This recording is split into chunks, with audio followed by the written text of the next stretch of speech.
কার পিছনে ঘুইরা ঘুইরা দাড়ি কাটছো, কার পেছনে কি পাওয়ার আশায় গিয়া গিয়া আজকে নামাজ ছাড়ছো? ওরে যার পিছনে ঘুরিয়া আমার মাওলারে ভুলিয়া গেছো, দেখো সে তোমার কতক্ষণ আপন। স্বার্থে আঘাত লাগলে দেখবা ছুরিটা তোমার গলায় লাগাইতে দেরি করবে না। এখন তো শত্রু লাগে না কাউকে মারার জন্য, বরং দলের লোক দলের মানুষের মেরে ফেলে, বন্ধু বন্ধুকে হত্যা করে ফেলে। ও আমার যুবক বাবারা, কয়দিন আর দুনিয়ার রং তামাশায় ঘুরবা? জীবনে তো কম ঘুরলা না, নামাজ কম সারলা না, বেপরদায় কম চললা না, মোবাইলে গুনাহ কম করো নাই, এখনো কি তওবা করবা না? আল্লাহর কোরআনটা কি মিথ্যা মনে করেছো? নবীর কথা কি মিথ্যা মনে করেছো রে বাবা? কই তোমার চোখের সামনে আমরা নবীর আদর্শ মানিয়া চলার কারণে না খাইয়া তো কেউ আমরা মরি নাই, সম্মান কমে নাই, ইজ্জত কমে নাই। ও যুবক, আল্লাহ পাক ইজ্জতের মালিক, হায়াতের মালিক, রিজিকের মালিক। আসিয়া কান্না করে ফাঁসির মঞ্চে যখন নেওয়া হয়, হঠাৎ তাকায় দেখি রাস্তা দিয়া পয়গম্বর মুসা নবী হেঁটে যায়। আসিয়া ডাক দিয়া কয়, জামানার নবী, আপনি জানেননি আমার কি হালাত? মুসা নবী বলে, হ্যাঁ জানি। বলে, এখন আমার ফাঁসি হয়ে যাবে, দোয়া করবেন। তবে আর একটা কথা জানতে চাই, আপনি যে বারবার আল্লাহর কাছে কথা বলতে যান, একটু বলেন আমার আল্লাহ এই মুহূর্তে আমার উপরে খুশি না বেজার? মুসা নবী বলে, আসিয়া, তোমার উপর আমার আল্লাহ বড় খুশি হয়ে গেছে। এই কথা শুই না আসি একটা চিৎকার দিয়া আসমানে দুইটা হাত উঠাইয়া এইভাবে বলতেছে কোরআনের আয়াত, ক্বালাত রব্বি ইবনি লি ইনদাকা বাইতান ফিল জান্নাহ। আল্লাহর কাছে বলে, হে মালিক, এত বড় ক্ষমতাওয়ালার ঘরে থাইকাও খানা খাইতে পারি নাই, ঘুমানোর জায়গা আমারে দেয় নাই। ও আল্লাহ, তোমার কাছে বিদায় বেলা একটা দাবি, দুনিয়ার বাড়ি চাই না, গাড়ি চাই না, খানা চাই না, জান্নাতের মধ্যে তোমার পাশে একটা ঘর বানাইয়া দিও, একটা ঘর জান্নাতে বানায় দাও। আসিয়া কথা বলিয়া কান্না করিয়া মোনাজাত দিয়া ফাঁসির মঞ্চে যাবে। হঠাৎ করে আসমানে তাকাইয়া আসিয়ার কান্না বন্ধ, এখন হাসতেছে। ফেরাউন বলে, আসিয়া, এত কঠিন মুহূর্তে তুমি হাসো কেন? এতক্ষণ কান্না করেছো। আসিয়া ডাক দিয়া কয়, ফেরাউন তুমি জানো না, তুমি দেখো না, আমি আল্লাহর মোহাব্বতে ধৈর্য ধারণ করার কারণে তুমি আমারে খানা দাও নাই, ঘুমানোর মতো আমারে বিছানা পর্যন্ত দাও নাই, দুনিয়ার এমন কোন কষ্ট নাই যে আমাকে দাও নাই, আমারে পানি পর্যন্ত পান করতে দাও নাই। আমি আমার মালিকের কাছে কিছু চাইছি, আমার মালিক সাথে সাথে দিয়ে দিছেন। বলে, কি দিছে? বলে, আমি মালিকের কাছে চাইছি জান্নাতে, রবের পাশে একটা জান্নাতে ঘর দিবে। আমি এই ঘরটা এখনো তাকায় দেখতেছি, ছবি দেখা যায় সে জান্নাতের। আর আমারে খানার কষ্ট দিছো, লক্ষ লক্ষ ফেরেশতা আসমানে অপেক্ষায় আছে, রবের মোলাকাতে আমাকে নিয়ে যাবেন, স্বাগতম দেওয়ার জন্য অপেক্ষায়। ওই জান্নাত দেই কেমনটা ভরে গেছে, আমি ওই খুশিতে আমি এখন হাসতেছি। আসিয়া ফাঁসির মঞ্চে গিয়া হাসতে হাসতে জীবনটা দিয়া দিল। ও পর্দার আড়ালের আম্মা জানেরা, ও বৃদ্ধ বাবাজিরা, যুবক বাবারা, কয়দিন আর দুনিয়া কিছুই না, চোখের সামনে সব মিথ্যারে বাবা। আজকে এখানে বয়ান করতেছি, বয়ান শুনতেছি, কালকে যদি তুমি ঘুমের থেকে উঠার সময় উঠতেই না পারো, মা যদি ডাক দিয়ে দেখে সন্তান সাড়া দেয় না, শরীরে টাচ করে দেখবে পুরা শরীরটা বরফ আর শক্ত, মায়ের বুঝতে আর বাকি নেই, একটা চিৎকার দিয়া বলবে, তোরা কে কোথায় আছো, আয়, আমার বাবায় নাই। আমারে মা বলিয়া ডাক দেওয়ার বাবায় নাই, চুমু খাবে আর বলবে, আসো। আমারে আর কে আম্মু বলে ডাকবে, এখন আমি বড় একা। বাবায় টেলিফোন করবে, ইমাম সাহেব কোথাও যাবেন না, আমার ছেলে মরে গেছে, তাড়াতাড়ি জানাজা হবে। কাউরে বলবে বাজারে যাও কাফন কিনার জন্য। এ যুবক, তুমি তাকায় দেখবা গায়ের গেঞ্জিটা সবাই বেলেট দিয়া কেটে রাখবে, হাতের ঘড়িটা আর একজনে দিয়া বলবে ঘড়ি হাফিজুর রহমানের নাই, ঘড়ি এখন আমার। তোমার আপন বন্ধুটা মোবাইলের নাম্বার ডিলিট করে বলবে আবার বন্ধুও নাই, নাম্বার রেখেও লাভ নাই। ونشهد أن سيدنا وسندنا وحبيبنا وحبيب ربنا وطبيبنا وطبيب قلوبنا ومولانا محمدا عبده ورسوله اللهم صل على محمد النبي الأمي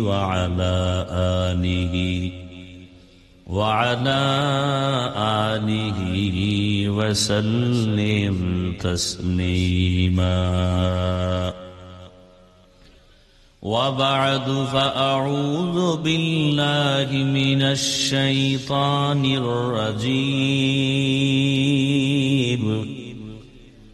بسم الله الرحمن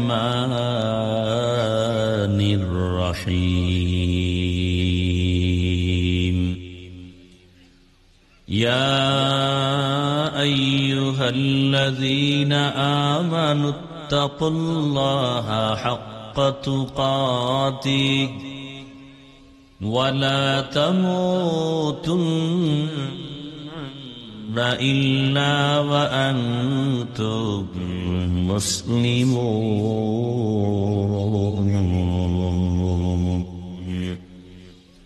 وقال رسول الله صلى الله عليه وآله وسلم ألا كلكم راعين وكلكم مسؤول عن رعيته صدق الله مولانا العظيم صدق رسوله النبي الأمي الكريم ونحن على ذلك من الشاهدين والشاكرين والذاكرين والحمد لله رب العالمين سبحانك لا علم لنا إلا ما علمتنا إنك أنت العليم الحكيم رب اشرح لي صدري ويسر لي أمري واحلل عقدة من لساني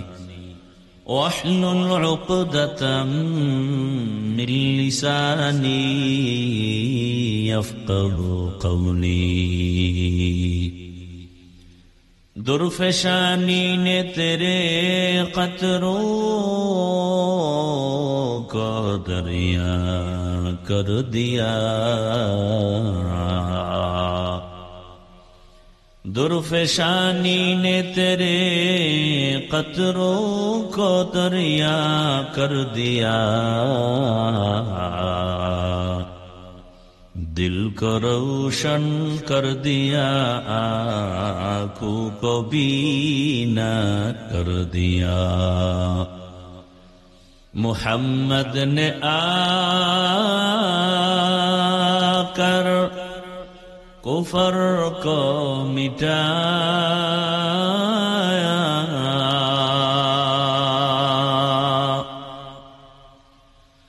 محمد نے آ کر کفر کو مٹایا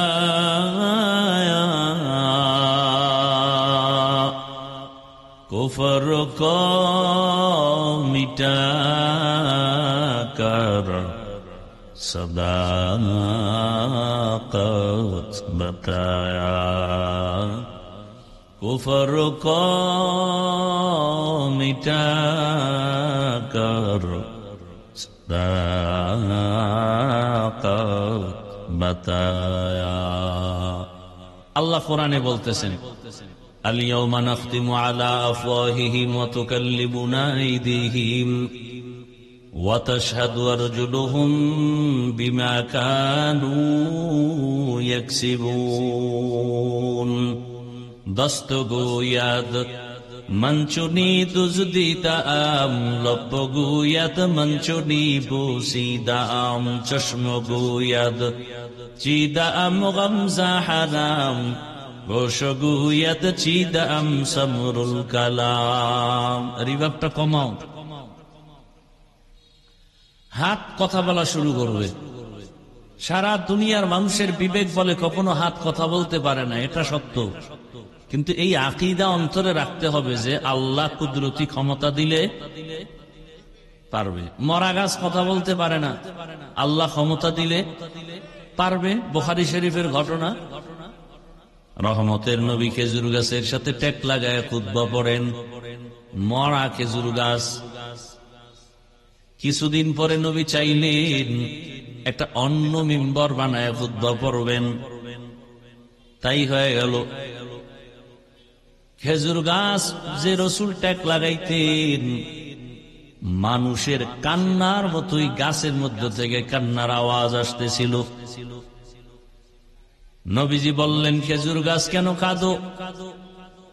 কি চাও? বলে, আপনার বিরহের বেদনায় কাঁদি। কি চাও? আমি দোয়া করি তুমি জিন্দা হও, ফল হবে, উম্মতেরা খাবে। বলে, তা চাই না। কি চাও? বলে, আমার জানাজা পড়ায় দিবেন, এখানেই দাফন করবেন, কিয়ামতের দিন আমি আপনার সাথে জান্নাতে থাকবো। উস্তুনে হান না না আজ হাজরে রসুল নালামি জাদ হামচু আর বাবুল। বুখারীর ঘটনা। মরা গাছ কথা বলতে পারেন, এটাই বাস্তব। আল্লাহ ক্ষমতা দিলে। এই আকীদা অন্তরে পাথর কথা বলতে পারে না। দুনিয়ার নিকৃষ্ট জগৎ বিখ্যাত বেঈমান আবু জাহাল, যেই রসুলের মুহাব্বতের নজর একটা দিলে জাহান্নামের আগুন হারাম, যেই রহমতের নবীর দিকে মায়ার নজরে তাকাইলে পেটের ক্ষুধা থাকে না। কেমন রহমতের নবী আমার! নবীজি আম্মাজান বলেন, আয়েশা ঘাম গুলো বোতলে ভরে রাখতাম, আতর হিসেবে ব্যবহার করতাম। ওই নবীকে 13 বছর দেখার পরও কালেমা পড়ে নাই। এত বড় বেঈমান আবু জাহাল হাতের মুষ্টির মধ্যে পাথর নিয়ে কয়, বলো আমার হাতে কি আছে? বলতে পারলে নবী মানব, কালেমা পড়ব। নবীজি জবাব দিলেন, আমি আপনার হাতে কি আছে বলতে পারবো না। বলে, কেন? বলে, আমি গাইবের মালিক না। গাইবের মালিককে উল্লা ইয়ালামু মান ফিস সামাওয়াতি ওয়াল আরদিল গায়বা ইল্লাল্লাহ। আল্লাহ বলেন, হে রাসূল, আপনি বলে দেন, আসমানের বাসিন্দারা কেউ গায়েব জানে না, জমিনের বাসিন্দারা কেউ গায়েব জানে না। কে জানেন? আল্লাহ যে কুদরতি পাওয়ার আর ক্ষমতা বলে গায়েব জানেন, ওই ক্ষমতায় দুনিয়ার কেউ গায়েব জানে না। যদি কেউ মনে করে, মনে করার নাম শিরক। যারা মনে করবে তাদের নাম মুশরিক। নবী বলেন, আমি গায়েবের মালিক না। তবে নবী ইশারা করলেন, এই আবু জাহালের হাতের মধ্যে কি আছে? তোমরা আওয়াজ দাও। সাথে সাথে পাথরগুলো কালিমায়ে শাহাদাতের আওয়াজ দিল। আবু জাহাল ডাক দিয়া কয়, ভাতিজা, তুমি এত বড় জাদুকর, আগে জানতাম না। হেদায়েতের মালিক কে? মান ইয়াহদিল্লাহু ফাহুয়াল মুহতাদ وَمَن يُضْلِلْ فَلَن تَجِدَ لَهُ وَلِيًّا مُرْشِدًا। আল্লাহ তাআলা বলেন, আমি যাকে চাই হেদায়েত দিয়ে দেই, সে হেদায়েত পেয়ে যায়। আর আমি যদি হেদায়েত না দেই, হেদায়েত পাবে দূরের কথা, হেদায়েত পাওয়ার কোন মুর্শিদও পাবে না, পথ প্রদর্শক পাবে না। আবু জাহাল 13 বছর আমার নবীকে দেখলো, বয়ান শুনলো, এরপরও কপালে কালেমা জুটে নাই। আর অন্যদিকে এক 27 বছরের যুবক তরবারি নিয়ে দৌড়ায় নবীকে জবাই করার জন্য। কয় বছরের? 27 বছরের যুবক তরবারি নিয়ে যায় নবীকে জবাই করবে। চেহারাটা দেখে তরবারি ফালায় বলেন, রহমতের নবী, বেয়াদবি মাফ করে দেন, বুঝতে পারি নাই, আমাকে কালেমা রশি গলায় পড়ায় দেন। এর নাম হেদায়াত, এর নাম কফাল। 13 বছর বয়ান শুনলো, এক দস্তারখানে খাইলো, কালেমা পড়লো না। আর নবীরে জবাই করতে আসিয়া 27 বছরের যুবক কালেমাওয়ালা হয়ে গেল। এই কপালওয়ালার নাম জানেননি? কি নাম? এর নাম কপাল। বয়ান তো আপনারা সবাই জানেন, এরপর আমরা আবার নতুন করে বয়ান দেওয়া লাগবে কেন?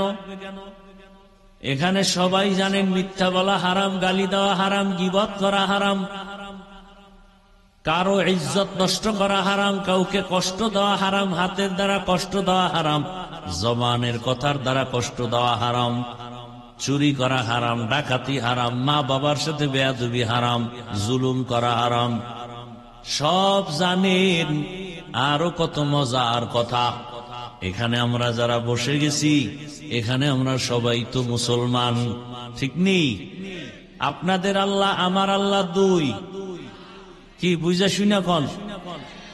সবাই স্বীকার করেন আপনার আমার আল্লাহ, নবী, কাবা, ধর্ম, কালেমা, কোরআন, হাদিস।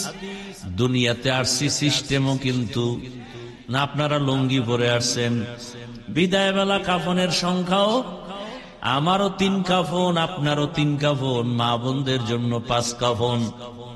আমার সম্মানে একটা কাফন কেউ বাড়াইয়াও দিবে না। আপনাদের এলাকার গরিব কেউ মরে গেলে একটা কাফন কমাইয়াও দিবে না। কালার হবে আলাদা। আমাদের হুজুরদের কাফনের কালার একরকম, আর আপনাদের কাফনের কালার আর এক রকম। কাফনের কালারও এক, কবরের সাইজও, কবরে রাখার পরে প্রশ্ন 3টা, তাও কি? রবের পরিচয় দাও, ধর্মের পরিচয় দাও, রাহমাতুল লিল আলামিনের পরিচয় দাও।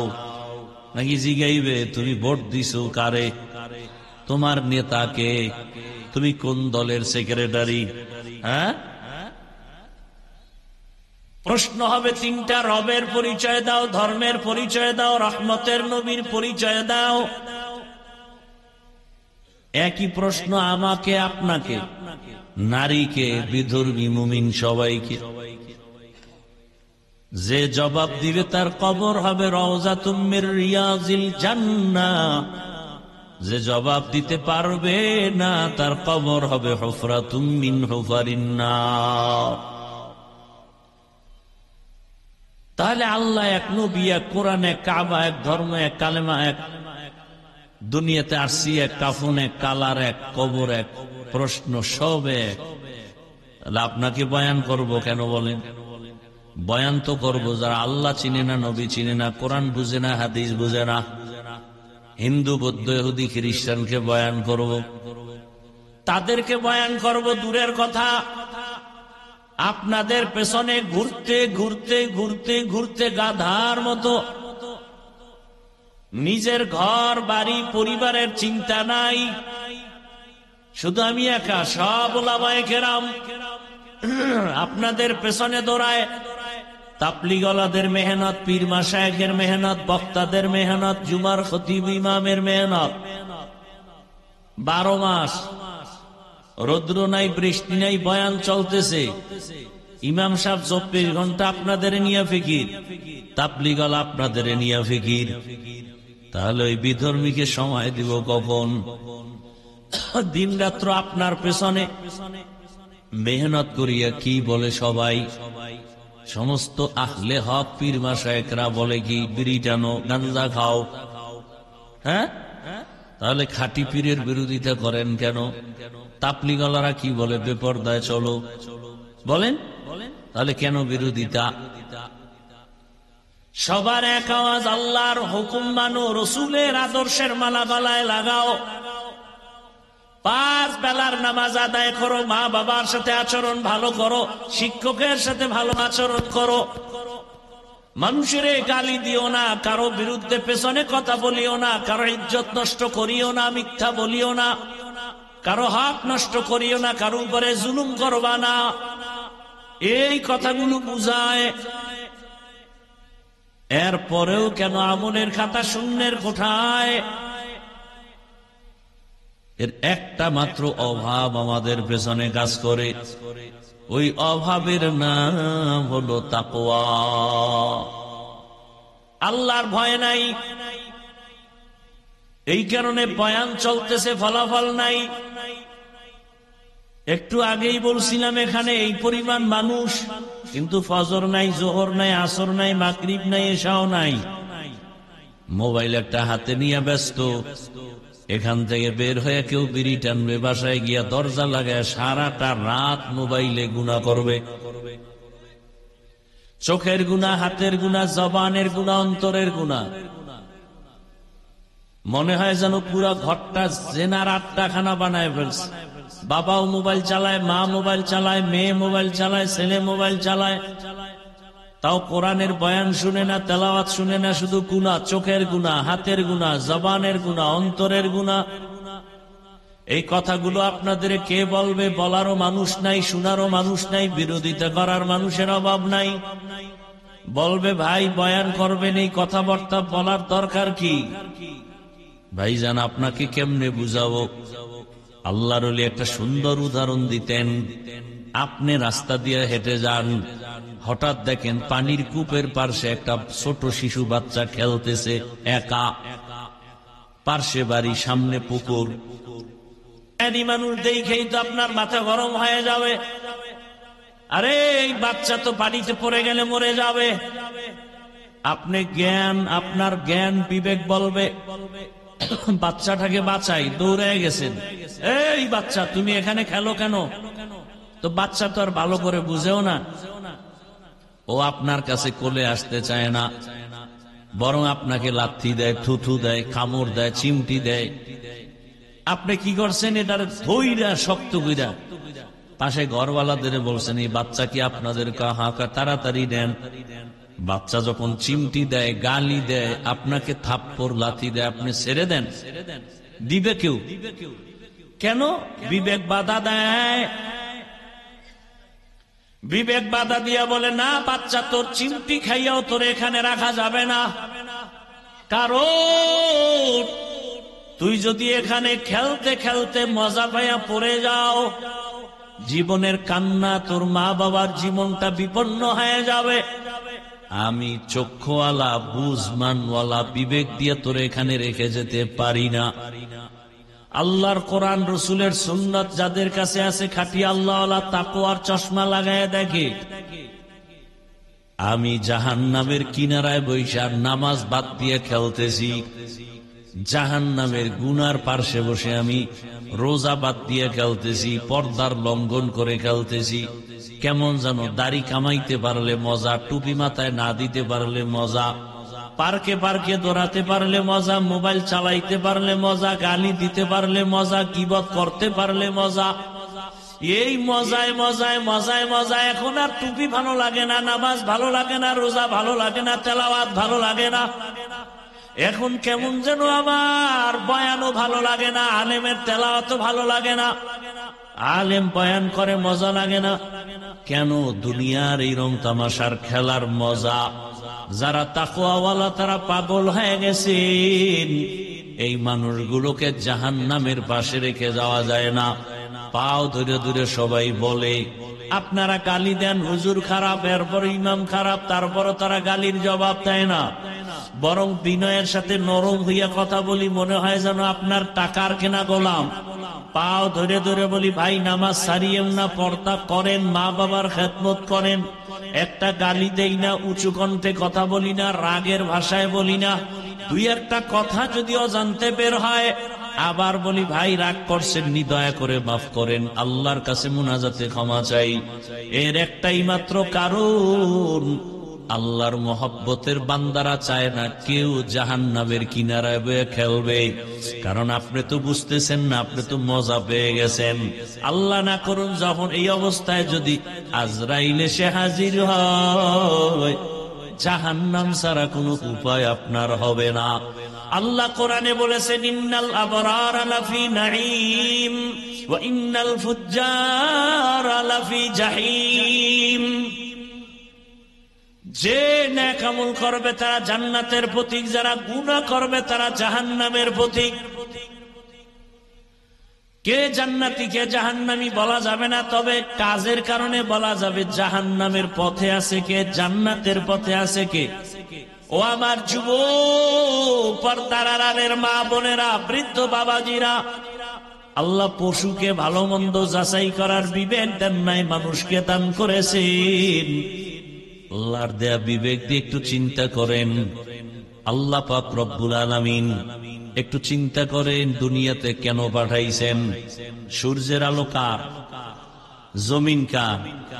এই যে ঘুমাই আমরা, সবাই ঘুমাই রাতে বা দিনে। রাতে তো আর ঘুমায় না, মোবাইলের হক আদায় করে। দিনের বেলা যারা ঘুমান, ঘুম কিন্তু মরা। আমরা দোয়াও করি, মরার দোয়া, আল্লাহুম্মা বিসমিকা আমুতু, তোমার নামে মরলাম। আবার ঘুম থেকে উঠিয়া দোয়া পড়ি, আল্লাহ আলহামদুলিল্লাহিল্লাযী আহইয়ানা বা'দা মা মাতানা, মরার পরে তুমি আমাকে জিন্দা করছো, তোমার শুকর। ও আল্লাহর বান্দারা, এই ঘুমের মধ্যে মানুষ মরেনি। ও কংসনগর এলাকার যুবক বাবারা, যখন তুমি ঘুমাও, মনটারে একটু যদি প্রশ্ন করতা যে ঘুমের মধ্যে যদি আজরাইল এসে হাজির হয়ে যায়, এই চিন্তা করে যদি ঘুমাইতা, কানের মধ্যে গানের তার লাগায় ঘুমাইতে পারতা না। হরকে দারত খৌফে হকদার দিল মদহম, জন্নতুল মাওয়া দেহত রামকাম, জুজবা হক চি জে মখাজ ইনসো জা, ফজলে উআ মস্তে দর জুমলা জাহা। খারাপ লাগতেছে? চোখের সামনে কত লাশ, কত যুবকের জানাজা পড়াইলাম, কবরে রাখলাম। ও আমার কলিজার যুবক, এখন তুমি সুস্থ, কাল কেমন সময় হতে পারো তুমি হসপিটালের রোগী, হতে পারো কবরের বাসিন্দা। রে বাবা, হায়াতের কোনো গ্যারান্টি নাই। ইদানিং কালে যত লাশ দেখি বেশিরভাগ যুবক। ও কুমিল্লার মুসলমান, এটা কুমিল্লা জেলা না?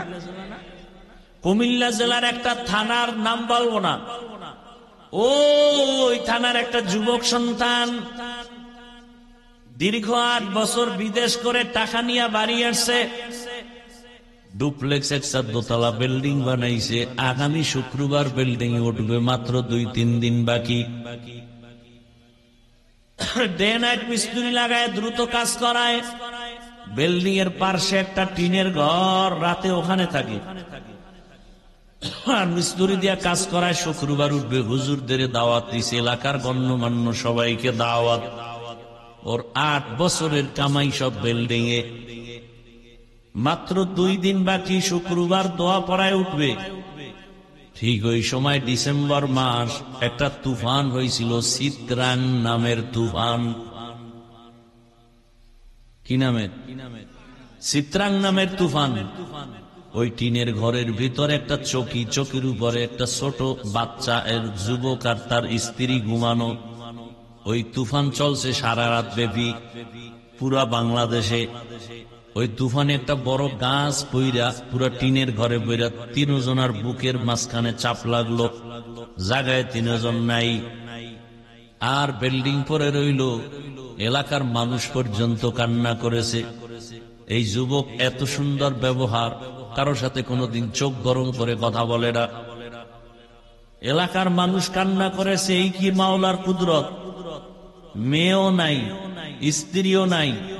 কয়েকদিন আগে ফেসবুকের গোলাম বাবারা দেখো নাই, বিদেশ থেকে আসছে টাকা স্বর্ণ নিয়া, এয়ারপোর্টে গেছে পরিবারের সবাই আগায় আনতে, গাড়ির মধ্যে নিয়ে যখন বাড়িতে রওনা, কাছাকাছি যাওয়া মাত্র ড্রাইভার গাড়িটা পানির মধ্যে পড়ে গেছে, বাচ্চাও মারা গেল, স্ত্রী মারা গেল। সাংবাদিকের সামনে এসে কান্না করে, স্বর্ণ আনলাম, টাকা আনলাম, আমার কপাল কেন এত খারাপ। মানুষ বিবাহ করে খাইয়া না খাইয়া পরিবার নিয়ে এক জায়গায় থাকার একটা আনন্দ তাও পাইলাম না। বিদেশে গেলাম টাকা কামাই করার জন্য, আজ আমার কপাল কেন খারাপ। বাড়ির কাছাকাছি আইসা আমার হাতের উপর আমার বাচ্চাটা মরে গেল, আমার স্ত্রী আমার চোখের সামনে চলে গেল। এখন আমি কোথায় যাব? আমার ঘরের আনন্দ আমাকে কে দিবে? আমার বাচ্চাও নাই, ঘর সুন্দর করে সাজানেওয়ালা স্ত্রীও নাই। ও বাবা, গত বছর মাহফিল চলছে, এবারও চলে, আগামীতেও চলবে। হিসাব মিলাও, গত বছর এই প্যান্ডেলে যারা ছিল অনেকেই দুনিয়ায় নাই। কি আগামী বছর বয়ান চলবে, হয়তো এখান থেকে অনেকে বিয়োগ হয়ে যাব। ভাইজান, আমি একটু আগেই বলছি বয়ান আপনারা জানেন, আরো শুনতে পারবেন। আমার কথাগুলো একটু খুব সাদাসিধা কথা, কিন্তু একটু চিন্তা করেন না ভাই। পশুকে আল্লাহ চিন্তা করার মেধা দেন নাই, মানুষকে দিয়েছেন। দুনিয়ার পিছনে তো কম দৌড়াইলেন না, মনের জাল মিটাইয়া দৌড়াইছেন আশা পূরণ করার জন্য। মনে মনে ভাবছেন পার্কে গেলে জানি কি মজা, মনে মনে ভেবে শুনে যুবক দাড়ি কাটার মধ্যে নি কি মজা, ক্রিকেটারের লাইনে চুল কাটলে কি জানি মজা, মেয়েদের নাচ গান দেখলে কি জানি মজা, সারা রাত মোবাইল চালাইলে কত জানি মজা। এই মজা তো কম নেও নাই, এখনো কি আশা পূরণ হয় নাই রে বাবা?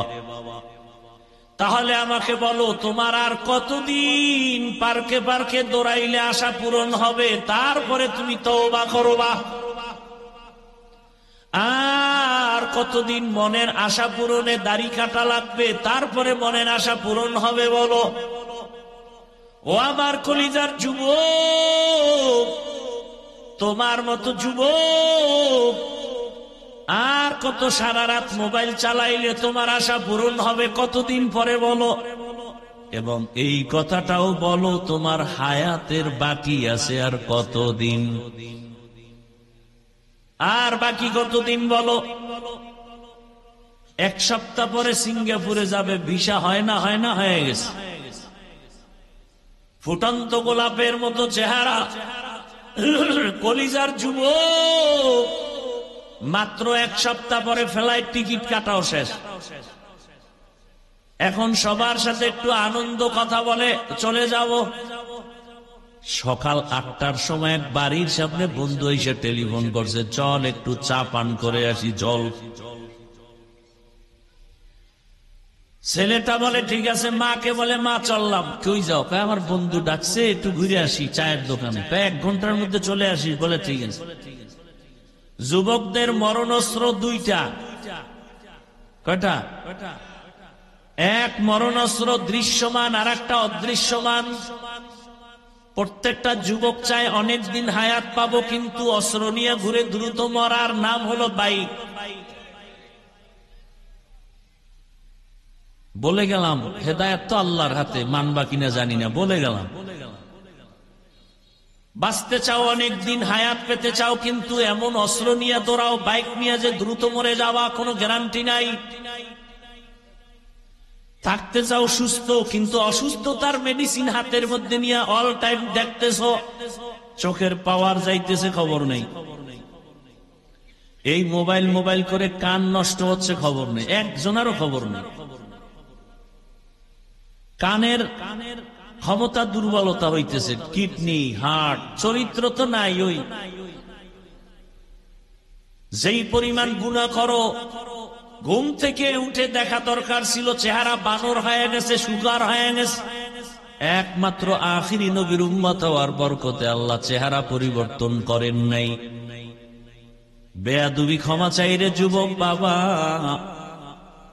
তোমার এই ফুটান্ত গোলাপের জিন্দগিটাকে বরবাদ কেন করো বলো? কি স্বার্থে করো বলো?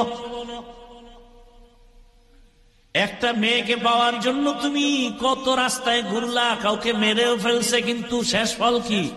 জেলখানায় দোনোটা যা, শেষ পর্যন্ত ফাঁসি। ওই যুবক ঘরে আছে, বাইক নিয়ে বেরোয় গেছে, বন্ধু ডাকছে চায়ের দোকানে চলে আসবো। বন্ধুরে পেছনে লয়ে যখন একটা টান দিছে, দেওয়ালের সাথে বাড়ি যায়, জাগাত মাথায় আঘাত, জাগাত নাই। মাওলা একেবারে ডাইরেক্ট নিয়ে গেছে সিঙ্গাপুর। আর ঘুরে আবি কি করতে, এমনি ডাইরেক্ট যা।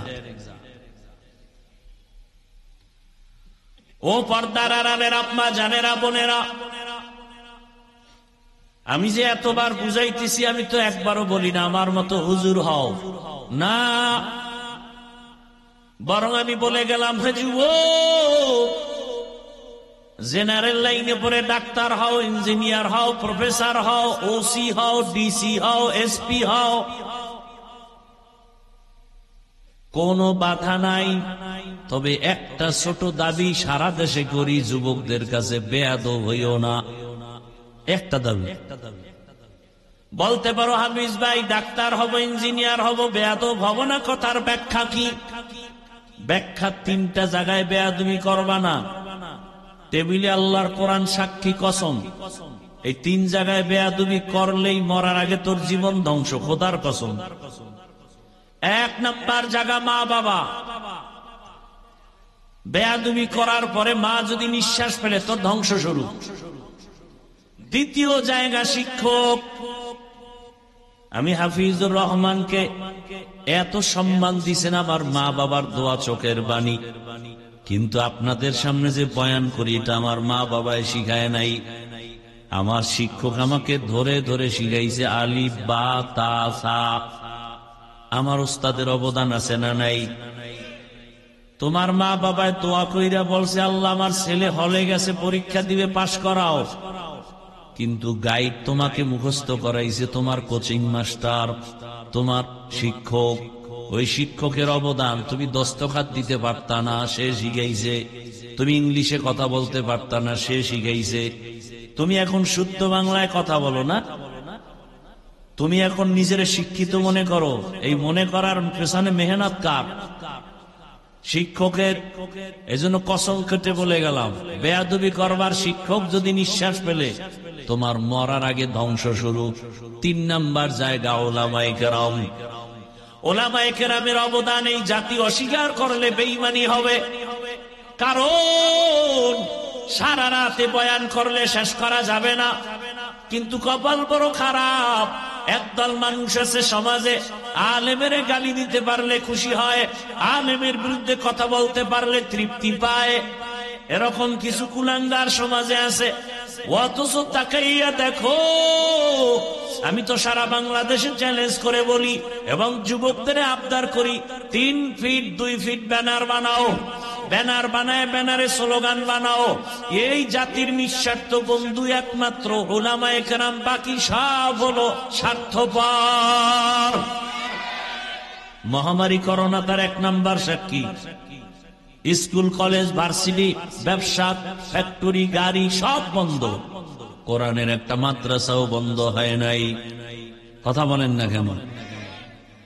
এরে আল্লাহর বান্দারা, ওই সময় বাবারে করোনায় ধরছে, কুলাঙ্গার শিক্ষিত ছেলেরা কাছে যায় না, মরার ভয়, ট্রিপল মাস্ক লাগায় বসে আছে।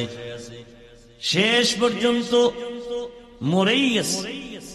ছেলেরা এলাকার গরিবের টাকা দিয়ে কয় লাশটা রাস্তায় ফেলে দে।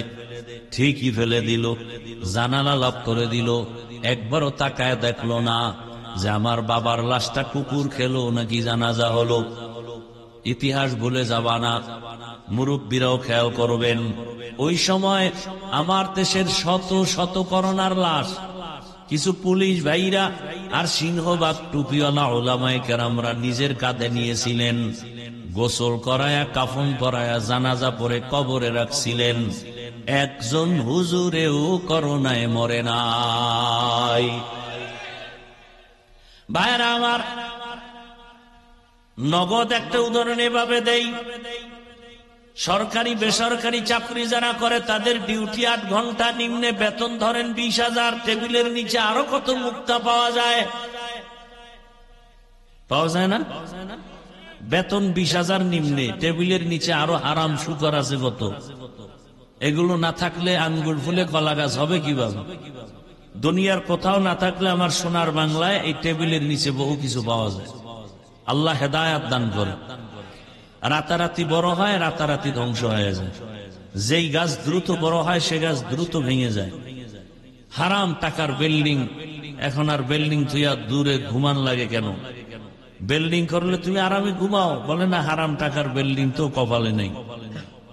আল্লাহ হেদায়াত দান করে। তাহলে 8 ঘন্টা ডিউটি, বেতন নিম্নে 20,000, এমনি এমনি তো অনেক টাকা। এবার আপনারাই বলেন, আপনাদের অত্র অঞ্চলের মসজিদের ইমাম সাহেবদের ডিউটি কয় ঘন্টা? আপনারা বলেন কয় ঘন্টা? কি সবাই বলেন না জানেন না? নামাজ যায় না, জানবে কেমন? মসজিদের ইমামদের ডিউটি কয় ঘন্টা? সত্যটা বলেন, বেতন দেন কত?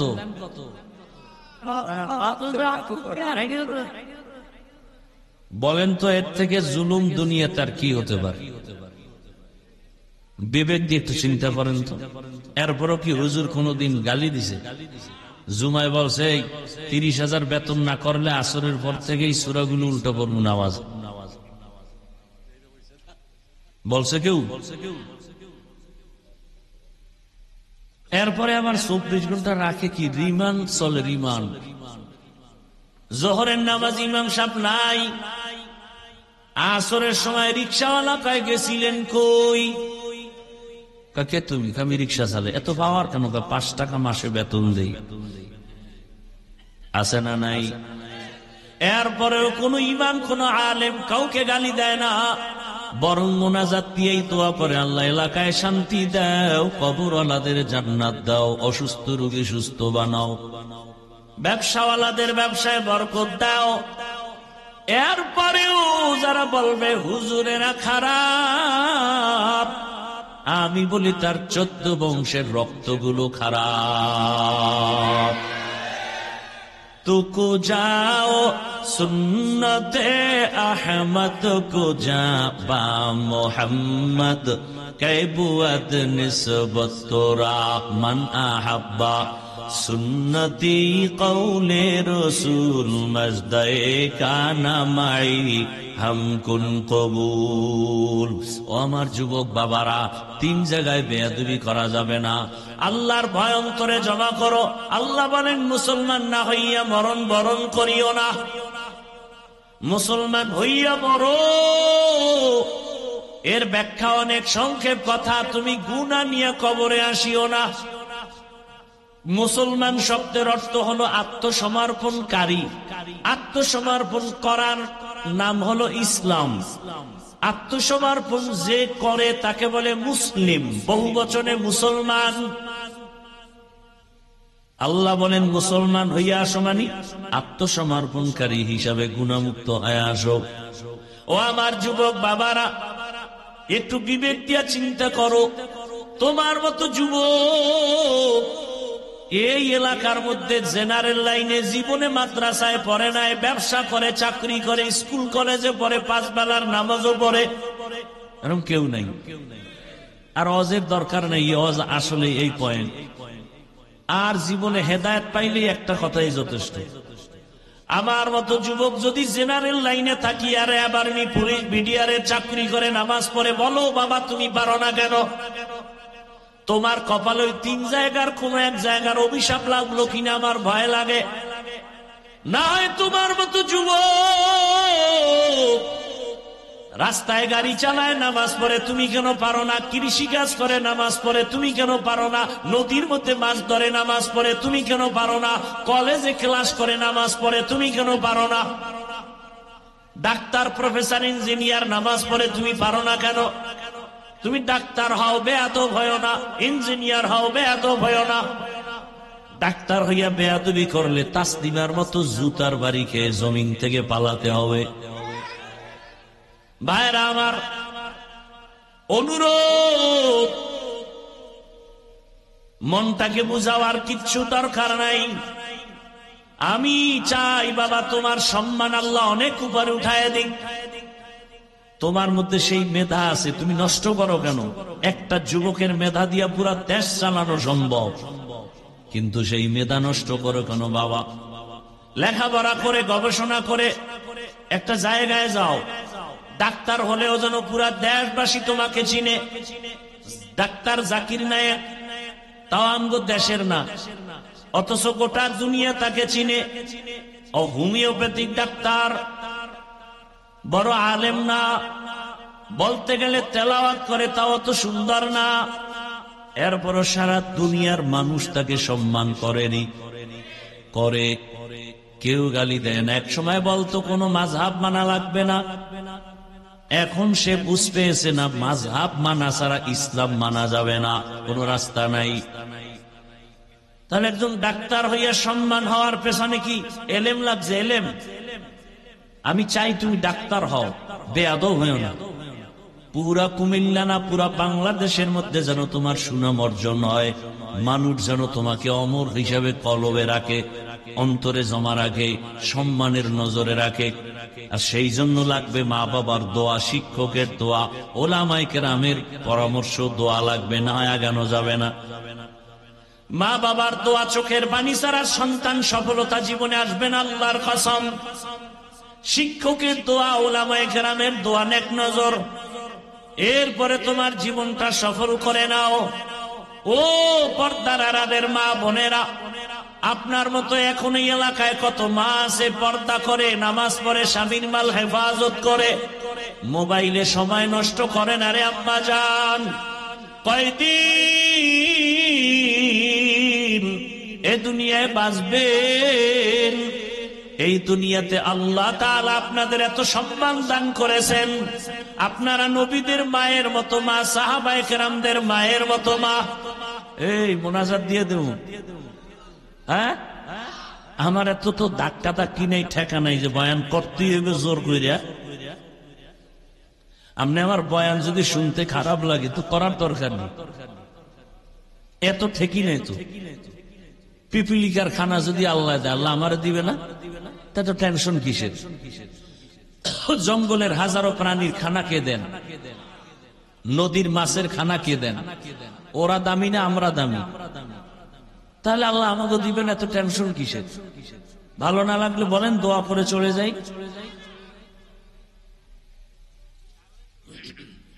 উঠা বসা করেন কেন? এই ব্যারাম কেন? ব্যারাম না, আসলে ওই যে শুরুতে একটু বলছিলাম না, কপাল। আবু জাহিল আর ওমরের কথা বলছি। এটা এমন একটা জায়গা, বিছনাটা থার্ড ক্লাসের বিছনা, নরমাল, এর থেকে দুনিয়াতে নরমাল বিছানা নাই। কিন্তু এটার দাম কত? রাসূল বলেন, আল্লাহ এইরকম একটা মজলিস আরশে আজিমে ফেরেশতা দিয়ে মিলায় ফেলছে, এবং ওখানে আমাদের গুণগান বলতেছেন। শেষ ফলে আল্লাহ ঘোষণা দিচ্ছেন, এই প্যান্ডেলে যারা পড়ছে ওদের সব গুনাহ মাফ। এই জন্য আমি প্রায় বলি, এ সমস্ত জায়গা যদিও থার্ড ক্লাসের বিছানা, যেখানে আসতে কপাল লাগে, কপাল, এখানে বসতে কপাল লাগে, মোনাজাত দিয়ে যাইতে কপাল লাগে, সবার কপালে হয় না। শুরুতেই বলছিলাম, পুলিশে মারে কাঁদে না, কোরআনের বাগানে বয়ান শুই না মানুষের চোখে পানি, ওরে মারে কে? ও কাঁদে কেন?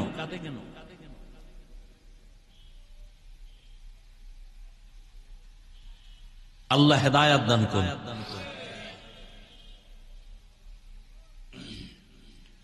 ভাইরা আমার, আমার কথা উল্টা পাল্টা হইতেছে মনে হয় না?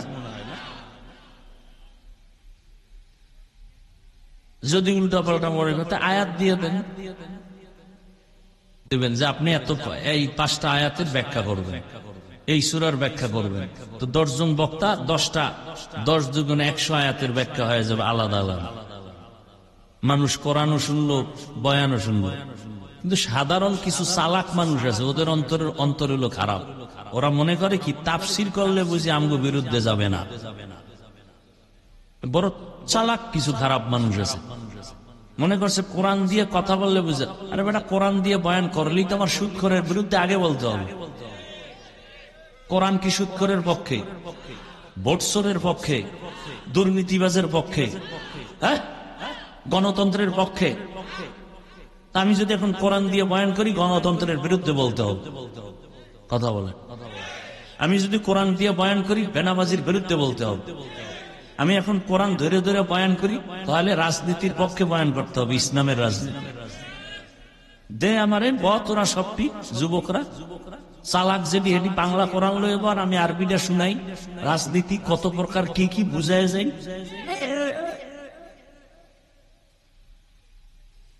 এই পথে আসছি, সার্টিফিকেট পাবো না জানি, তুমি আমাকে ভয় দেখাও কেন?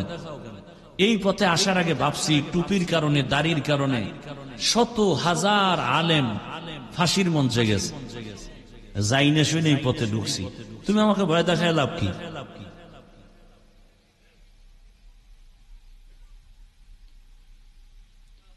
বারোটা বছর না, 16, 17, 20 বছর মাদ্রাসায় ডাউলের পানি আটার রুটি খাইয়ে কষ্ট করে করে, জান উজানি জান, আমার খবর নেন কি কষ্ট করে লেখাপড়া করছি। আর কি পড়ছি 24 ঘন্টা কোরআন হাদিস, কোরআন হাদিস। আয়াত কয়টা, নক্তা কয়টা, জের কয়টা, জবর কয়টা, বিধানের আয়াত কতগুলো, রাজনীতির আয়াত কতগুলো, জিহাদের আয়াত কতগুলো, তাবলীগের আয়াত কতগুলো, জিকিরের আয়াত কতগুলো, এর ব্যাখ্যা কি, মাসআলা কি, ফতোয়া কি, সব পড়লাম। আর এখন তুমি সুদ খাইয়া কও হুজুর বয়ান এমনে করেন না। আল্লাহ সারাইছে আমার সামনে না, কানের পর্দা ফাটাই দিতাম জাগা। আল্লাহর শুকরে পর্যন্ত এই বেদবি আমার সামনে পড়েনি। আল্লাহ হেদায়েত দান করুন। তোমার থেকে বয়ান শিখতে হবে না? এই মঞ্চটা কি রাজনীতির মঞ্চ? হ্যাঁ, তাই রাজনীতির বক্তব্য হবে কেন? যদি তাই হয় তাহলে আমিও তো কোরআন হাতি নিয়ে রাজনীতির রস করুন। বাধা কেন? কথা বলেন না কেন?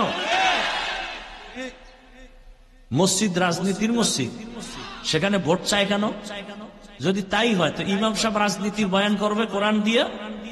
কারণ পৃথিবীতে শ্রেষ্ঠ রাজনীতি ইসলামী রাজনীতি, পবিত্র রাজনীতি ইসলামী রাজনীতি। আল্লাহর কসম, যতদিন পর্যন্ত জমিন ইসলাম কায়েম হবে না ততদিন পর্যন্ত চাপাবাজদের আওয়াজ শুনবি, শান্তি কপালে আসবে না। কসম আল্লাহ। আমার ইসলাম তো কি বলে দুর্বল না যে একটা আছে আর একটা নেই। পৃথিবীতে যত নীতি আছে সব নীতির শ্রেষ্ঠ নীতি ইসলামের নীতি। পৃথিবীতে অর্থনীতি আছে, ইসলামেরটা শ্রেষ্ঠ। পৃথিবীতে সমাজনীতি আছে, ইসলামের সমাজনীতি শ্রেষ্ঠ সমাজনীতি। পৃথিবীতে রাজনীতি আছে, ইসলামের রাজনীতি শ্রেষ্ঠ রাজনীতি। সুলাইমান নবী গোটা দুনিয়া পরিচালনা করছেন। বলেন যারা কোরআন বুঝেন না, স্বাভাবিক বুঝেন, করছেননি, জানছেন, কোনদিন শুনছেন? এই ঘটনা কোরআনে আছে। ইউসুফ নবী মিশরের অর্থমন্ত্রী হয়ে দেশ চালাইছেন, জানেননি? ঘটনা কোরআনে আছে।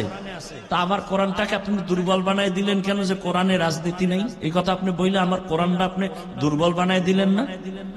আমার কোরআন তো দুর্বল না, আমার ইসলাম তো দুর্বল না। হ্যাঁ, আপনি রাজনীতি করেন না, আমি বর্তমান বাংলাদেশের ইসলামী রাজনীতির কোনো দায়িত্বে না, তার মানে কি আমি কোরআনের রাজনীতির বিরুদ্ধে?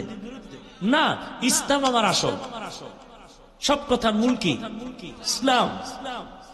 আমার ইসলাম যেটা বলে এটা আমি সমর্থন করতেই হবে। যেমন এখানে আপনারা অনেকেই আছেন নামাজ পড়েন না, নাই? হ্যাঁ, নামাজ না পড়া এক জিনিস, নামাজ পছন্দ না করা আর এক জিনিস। যে নামাজ পড়ে না সে মুমিন, যে পছন্দ করে না সে তাজা বেঈমান। যে দাড়ি রাখে না মুমিন, কিন্তু যে দাড়ির বিরোধিতা করবে সে বেঈমান। যে পর্দা করে না সে মুমিন, যে পর্দার বিরুদ্ধে কথা বলবে সে বেঈমান। ইসলামী রাজনীতি করেন না, আপনার ঈমান আছে, আপনাকে গালি দেওয়া যাবে না, কিন্তু বিরোধিতা করলে আপনি বেঈমান।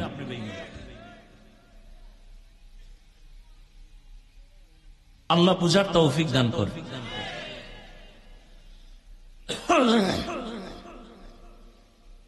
আমি ঠান্ডা মাথায় যুবকদেরকে কিছু কথা বুঝাইতে চাই যে ওনার ডাক্তারি লাইনে থাইকেও যেন আল্লাহকে ভুলে না যায়। আমার থিম হলো এইটা, যে একটা ছেলে জেনারেল লাইনে থাইকেও যেন আল্লাহর রসুলকে ভুলে না যায়।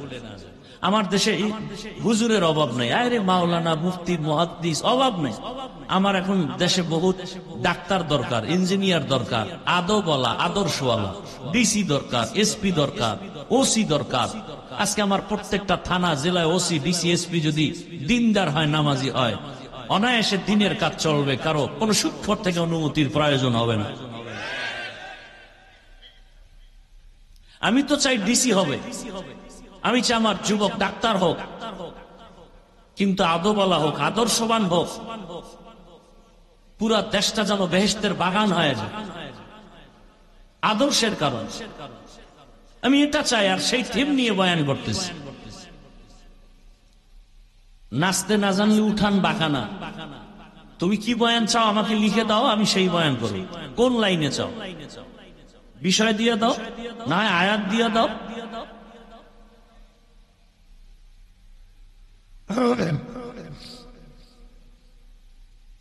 বলে কেচ্ছা কাহিনী রোজ করি।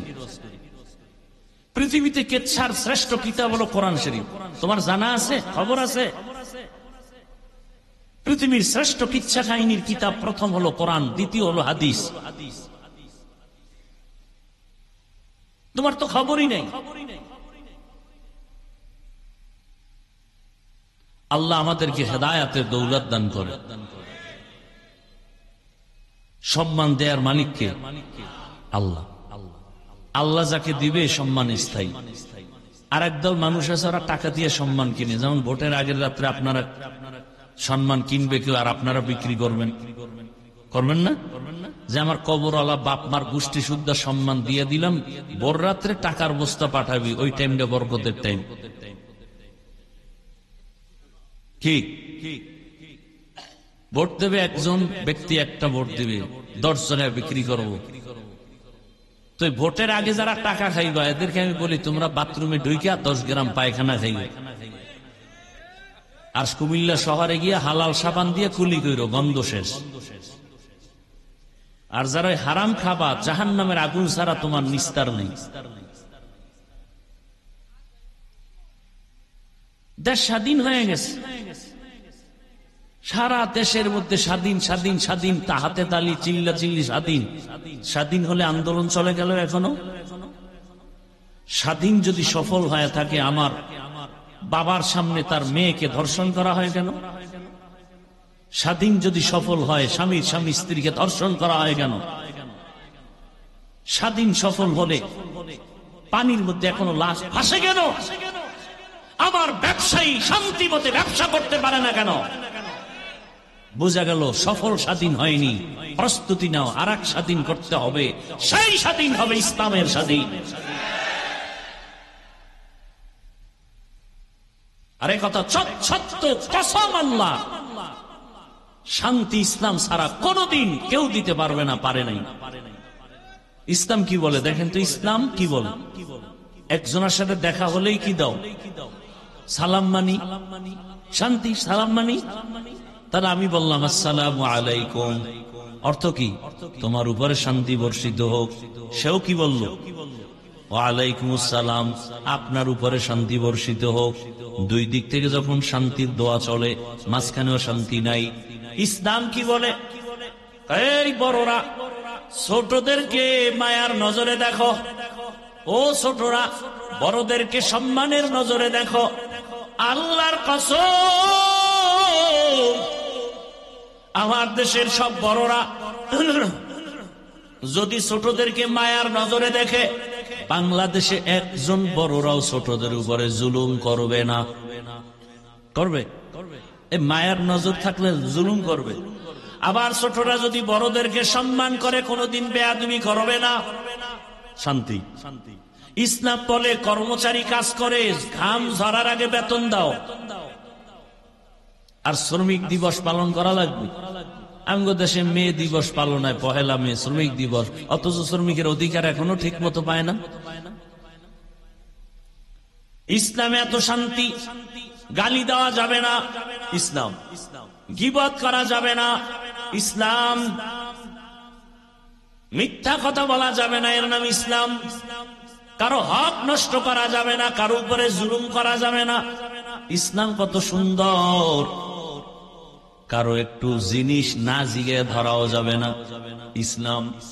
বাবায় ছোট বাচ্চা নিয়ে গেছে, কথার কথা কংসনগর বাজারে ফলের দোকানে গিয়ে কয়, ভাই আপেল, কমলা, লিচু নিব, বেদানা নিব। এমন বাচ্চা মানুষ তো, ও ফট করে একটা ধরো একটা আঙ্গুর ধৈর্যের মুখে দিয়ে ফেলেছে। এখন সম্মানিত বাবার তো মাথা খারাপ হয়ে গেছে, ইজ্জতে লাগছে।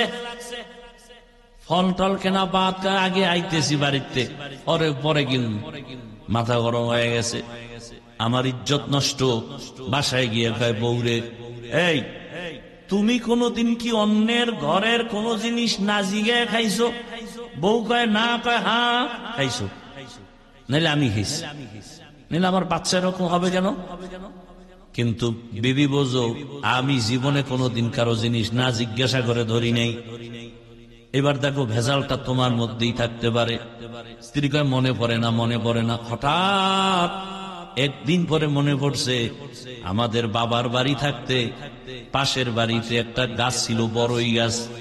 ওই গাছের ডালা আমগো বাড়িতে ঝুলা রাখছিল, পড়ছিল, ওখান থেকে একটা বড়ই সিরা নাজি গিয়ে খাইয়া বলছি আমি। হ্যাঁ, কাম তো ওখান থেকে বাইজে গেছে। ভাইরা আমার, বড় কঠিন হালাত। ইসলাম কত সুন্দর। যাকাত দাও ধনীরা, যাকাত আদায় করো, গরিবের হক আদায় করে দাও। ইসলামে বলে অর্থনীতি নেই। আল্লাহর জাতের কসম, পৃথিবীতে শ্রেষ্ঠ কল্যাণমুখী অর্থনীতি হলো ইসলামী অর্থনীতি। এটা জানে না।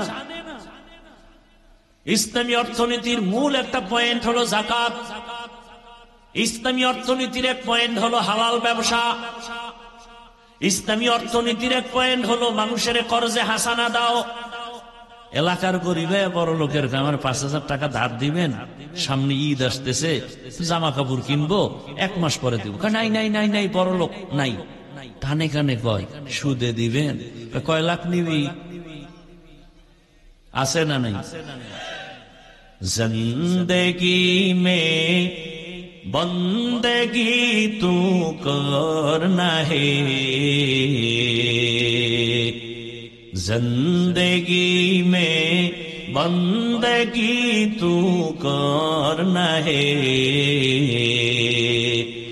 जिंदगी पे बंदगी शर्मिंदा है, जिंदगी पे बंदगी शर्मिंदा है। यहाँ हम सब मुसाफिर, दिल ना लगा, अहले दिल की नजर से रूह करता जा। यहाँ हम सब मुसाफिर, दिल ना लगा, अहले दिल की नजर से रूह करता जा। शाह दौलत सब फकीर गर नेक नेहे, शाह दौलत सब फकीर गर नेक नेहे, जिंदगी में बंदगी तू करना है, जिंदगी में बंदगी तू करना है, जिंदगी पे बंदगी शर्मिंदा है, जिंदगी पे बंदगी शर्मिंदा है, जिंदगी में बंदगी कुन बंदगी, बंदगी बे जिंदगी शर्मिंदगी। भाईरा আমার,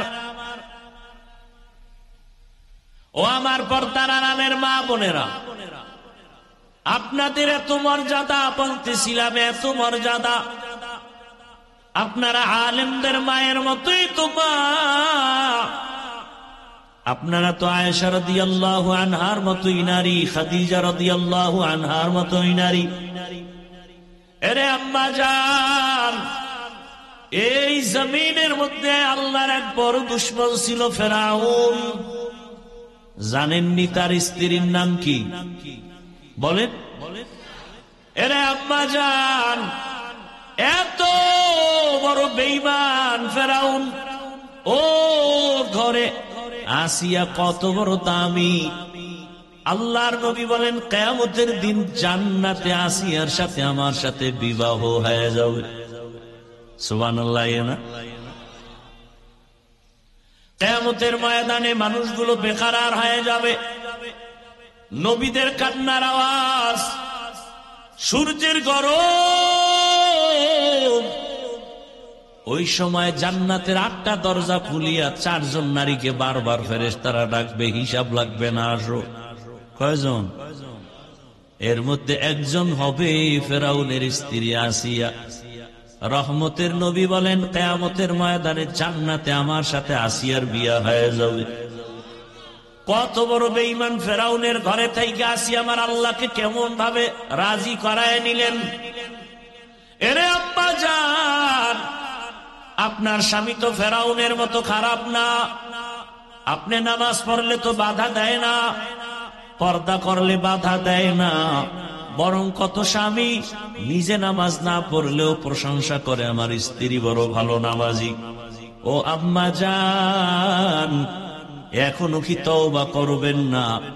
দুনিয়া কিছুই না, চলে যাবেন তো একদিন, বিদায় হবেন, কেউ নাম নিবে না। তবে ভালো একটা আদর্শবান সন্তান যদি রেখে যেতে পারেন, জীবনটা ধন্য হয়ে যাবে।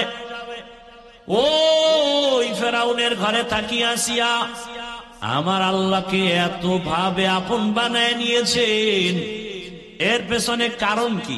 এত বড় বেঈমানের ঘরে আল্লাহর পেয়ারা বান্দি, তার কারণ কি? বলে সোহবতে সালে তোরা সালে কুনাত, সোহবতে তালে তোরা তালে কুনাত। একমাত্র কারণ সোয়া লাগছে মুসা নবীর খেদমত। আসিয়া মুসা নবীর খেদমত করছে না, এ সোয়া লাগছে।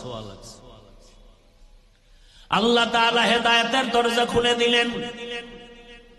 ফেরাউন একদিন অগোচরে দাঁড়ানো, আসিয়া দেখে নাই, জবান থেকে আল্লাহর নাম বের হয়ে গেছে। ফেরাউন শুই না খায়, আসিয়া কারে ডাকলি? বলে আমার রব। এখন আর গোপন রেখে লাভ কি? আমার রব। বলে মিশরের রব তো আমি। তুমি মিশরওয়ালার রব, কিন্তু তোমারে যিনি বানাইছেন তিনি আমার রব। ফেরাউন বলে সর্বনাশ, তুমি যদি আমাকে একটু খোদা স্বীকার না করো, আমার খোদাগিরির কোনো মূল্যায়ন হবে না।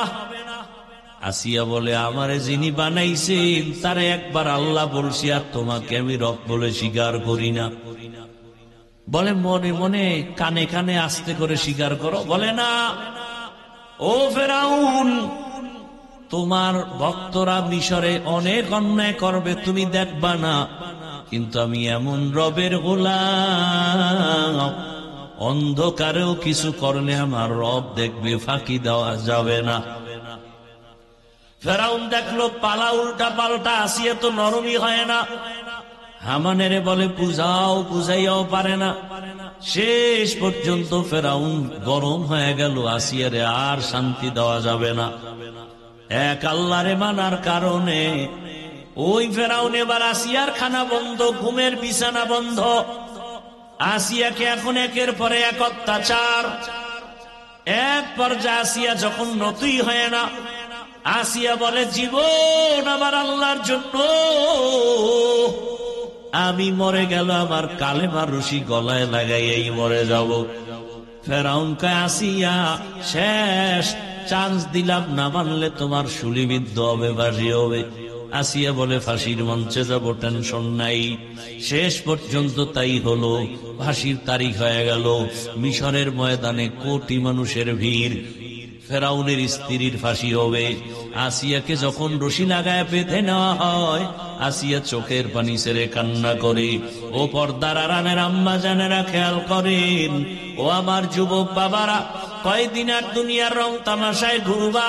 জীবনে তো কম ঘুরলা না, নামাজ কম সারলা না, বেপর্দায় কম চললা না, মোবাইলে গুনাহ কম করো নাই, এখনো কি তওবা করবা না?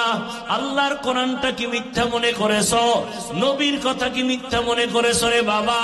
কই তোমার চোখের সামনে আমরা নবীর আদর্শ মানিয়া চলার কারণে না খাইয়া তো কেউ আমরা মরি নাই, সম্মান কমে নাই, ইজ্জত কমে নাই। ও যুবক, আল্লাহ পাক ইজ্জতের মালিক, হায়াতের মালিক, রিজিকের মালিক। আসিয়া কান্না করে। ফাঁসির মঞ্চে যখন নেওয়া হয়, হঠাৎ তাকায়া দেখি রাস্তা দিয়া পয়গম্বর মুসা নবী হেঁটে যায়। আসিয়া ডাক দিয়া কয়, জামানার নবী, আপনি জানেননি আমার কি হালাত? মুসা নবী বলে, হ্যাঁ জানি। বলে, এখন আমার ফাঁসি হয়ে যাবে, দোয়া করবেন। তবে আর একটা কথা জানতে চাই, আপনি যে বারবার আল্লাহর কাছে কথা বলতে যান, একটু বলেন আমার আল্লাহ এই মুহূর্তে আমার উপরে খুশি না বেজার? মুসা নবী বলে, আসিয়া, তোমার উপর আমার আল্লাহ বড় খুশি হয়ে গেছে। এই কথা শুই না আসিয়া একটা চিৎকার দিয়া আসমানে দুইটা হাত উঠাইয়া এইভাবে বলতেছে কোরআনের আয়াত, ক্বালাত রব্বি ইবনিলি ইনদাকা বাইতান ফিল জান্নাহ। আল্লাহর কাছে বলে, হে মালিক, এত বড় ক্ষমতাওয়ালার ঘরে থাইকাও খানা খাইতে পারি নাই, ঘুমানোর জায়গা আমারে দেয় নাই। ও আল্লাহ, তোমার কাছে বিদায় বেলা একটা দাবি, দুনিয়ার বাড়ি চাই না, গাড়ি চাই না, খানা চাই না, জান্নাতের মধ্যে তোমার পাশে একটা ঘর বানাইয়া দিও, একটা ঘর জান্নাতে বানায় দাও। আসিয়া কথা বলিয়া কান্না করিয়া মোনাজাত দিয়া ফাঁসির মঞ্চে যাবে। হঠাৎ করে আসমানে তাকাইয়া আসিয়ার কান্না বন্ধ, এখন হাসতেছে। ফেরাউন বলে, আসিয়া, এত কঠিন মুহূর্তে তুমি হাসো কেন? এতক্ষণ কান্না করেছো। আসিয়া ডাক দিয়া কয়, ফেরাউন, তুমি জানো না, তুমি দেখো না, আমি আল্লাহর মোহাব্বতে ধৈর্য ধারণ করার কারণে তুমি আমারে খানা দাও নাই, ঘুমানোর মতো আমারে বিছানা পর্যন্ত দাও নাই, দুনিয়ার এমন কোন কষ্ট নাই যে আমাকে দাও নাই, আমারে পানি পর্যন্ত পান করতে দাও নাই।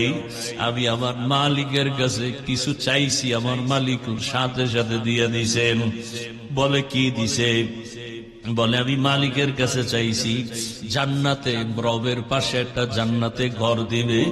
আমি এই ঘরটা এখনো তাকায় দেখতেছি, ছবি দেখা যায় সে জান্নাতের।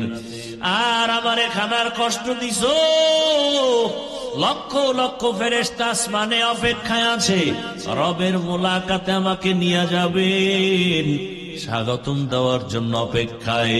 ওই জান্নাত দেই কেমনটা ভরে গেছে, আমি ওই খুশিতে আমি এখন হাসতেছি। আসিয়া ফাঁসির মঞ্চে গিয়া হাসতে হাসতে জীবনটা দিয়া দিল। ও পর্দার আড়ালের আম্মা জানেরা, ও বৃদ্ধ বাবাজিরা, যুবক বাবারা, কয়দিন আর দুনিয়া কিছুই না, চোখের সামনে সব মিথ্যারে বাবা। আজকে এখানে বয়ান করতেছি, বয়ান শুনতেছি, কালকে যদি তুমি ঘুমের থেকে উঠার সময় আর উঠতেই না পারো, মা যদি ডাক দিয়ে দেখে সন্তান সাড়া দেয় না, শরীরে টাচ করে দেখবে পুরা শরীরটা বরফ আর শক্ত, মায়ের বুঝতে আর বাকি নেই, একটা চিৎকার দিয়া বলবে, তোরা কে কোথায় আছো, আয়, আমার বাবায় নাই। আমারে মা বলিয়া ডাক দেওয়ার বাবায় নাই, চুমু খাবে আর বলবে, আসো। আমারে আর কে আম্মু বলে ডাকবে, এখন আমি বড় একা। বাবায় টেলিফোন করবে, ইমাম সাহেব কোথাও যাবেন না, আমার ছেলে মরে গেছে, তাড়াতাড়ি জানাজা হবে। কাউরে বলবে, বাজারে যাও কাফন কিনার জন্য। এ যুবক, তুমি তাকায় দেখবা, গায়ের গেঞ্জিটা সবাই বেলেট দিয়া কেটে রাখবে, হাতের ঘড়িটা আর একজনে দিয়া বলবে, ঘড়ি হাফিজুর রহমানের নাই, ঘড়ি এখন আমার। তোমার আপন বন্ধুটা মোবাইলের নাম্বার ডিলিট করে বলবে, আবার বন্ধুও নাই, নাম্বার রেখেও লাভ নাই। কার পিছনে ঘুইরা ঘুইরা দাড়ি কাটছো? কার পেছনে কি পাওয়ার আশায় গিয়া গিয়া আজকে নামাজ ছাড়ছো? ওরে যার পিছনে ঘুরিয়া আমার মাওলারি ভুলিয়া গেছো, দেখো সে তোমার কতক্ষণ আপন। স্বার্থে আঘাত লাগলে দেখবা ছুরিটা তোমার গলায় লাগাইতে দেরি করবে না। এখন তো শত্রু লাগে না কাউকে মারার জন্য, বরং দলের লোক দলের মানুষের মেরে ফেলে, বন্ধু বন্ধুকে হত্যা করে ফেলে। ও আমার যুবক বাবা, ও মা বোনেরা, বৃদ্ধ বাবাজিরা, কার পিছনে ঘুরিয়া কি পাওয়ার আশায় নামাজ ছাড়লেন, টুপি ছাড়লেন, ইসলাম ছেড়ে দিলেন, নবীর আদর্শ ছাড়লেন? এখনো পায়ে হাত রেখে বলি, জাহান্নামের ভয় তওবা করেন, মনে মনে আল্লাহকে ডাকেন, হে মালিক, জীবনে তো গুনাহ কম করি নাই, আমার গুনার খবর আমার মা বাবা ভাই বোন কেউ জানে না, জানলে তো আমারে সম্মানের মহাব্বতের নজরে দেখতো না। ও আল্লাহ, আপনি কত দয়ার মালিক, এত গুনাহ করার পরেও আপনি জানেন, দেখছেন, এরপর রাগ করে পানি বন্ধ করেন নাই, খানা বন্ধ করেন নাই, সম্মানের জায়গা থেকে ফেলে দেন নাই। আজকে তওবার নিয়ত করলাম, আর নামাজ ছাড়বো না, আর দাড়ি কাটবো না, বেপরদায় চলবো না। মা বাবার দোয়া নিয়া, শিক্ষকের দোয়া নিয়া, ওলামায়ে কেরামের দোয়া পরামর্শ নিয়া নবীজির আদর্শ মেনে চলবো। তওবা করার মতো যদি কারো অন্তর তৈরি হয়, মুনাফিকি যদি অন্তরে না থাকে, খাঁটি তওবার নিয়ত যাদের আছে, দুটো হাত আমার আল্লাহকে দেখাইয়া দাও। আয় আল্লাহ, হাতগুলো কবুল করে নেন, তওবা কবুল করে নেন, তওবার উপরে মজবুত হইয়া চলার তৌফিক দান করেন, আমিন। আলহামদুলিল্লাহি রাব্বিল আলামিন, والصلاة والسلام على سيد الأنبياء والمرسلين وعلى آله وأصحابه أجمعين. يا أرحم الراحمين، يا أرحم الراحمين، يا أرحم الراحمين، رب ارحمهما كما ربياني صغيرا. اللهم إنك عفو كريم تحب العفو فاعف عنا. اللهم إنا نسألك رضاك والجنة ونعوذ بك من سخطك والنار.